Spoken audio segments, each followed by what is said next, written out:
পৌষ পার্বণের সময় আমরা অনেক রকম পিঠে করেই থাকি। তার মধ্যে আরেকটি হলো আঁশকে পিঠে বা চিতই পিঠে। একদিন সঠিক উপকরণ দিয়ে সঠিকভাবে করলে এরকম ফুলবে, এরকম নরম সফটলি হবে। তাহলে চলুন খুব সহজেই বানিয়ে ফেলি। নিয়ে নেবো ফার্স্টে আতপ চালের গুঁড়ো, নিয়ে নেবো ময়দা, আর নিয়ে নেবো স্বাদ মতো লবণ দিয়ে ভালো করে আগে শুকনোটা মিক্স করে নেবো। তারপর দিয়ে দেবো হাত ছোঁয়া গরম জল, দিয়ে আস্তে আস্তে ভালো করে এটাকে মিক্স করে নেবো।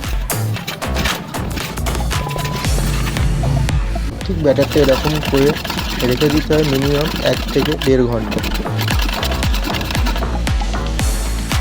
তারপর 1 থেকে 1.5 ঘন্টা পর রেখে দেওয়ার পর দিয়ে দেবো উপর থেকে বেকিং সোডা, দিয়ে ভালো করে মিক্স করে নেব।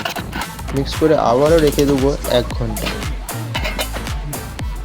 1 ঘন্টা পর এটাকে এবার একটা মাটির ছড়া নেবো, যাতে অল্প তেল দিয়ে এবং তেল গার্নিশ করে নেবো।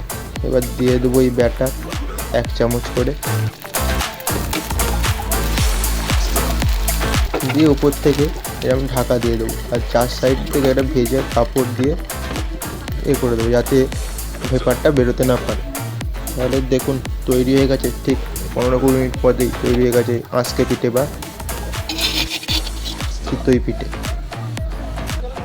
কত সুন্দর নরম আর সফটলি উঠে গেল। এইভাবেই খুব সহজেই বাড়িতে বানিয়ে ফেলুন আঁশকে পিঠে বা চিতই পিঠে। একদমই কম উপকরণ এবং খুব সহজেই তৈরি করা যায়।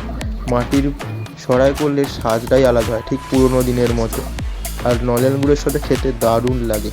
তাহলে দেরি না করে পৌষ পার্বণ তো সামনেই চলে এসছে, আজই বানিয়ে ফেললেন আঁশকে পিঠে বা চিতই পিঠে।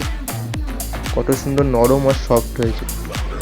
আরও এরকম ভিডিও পেতে চ্যানেলটিকে সাবস্ক্রাইব করুন এবং লাইক অ্যান্ড শেয়ার করে দিন।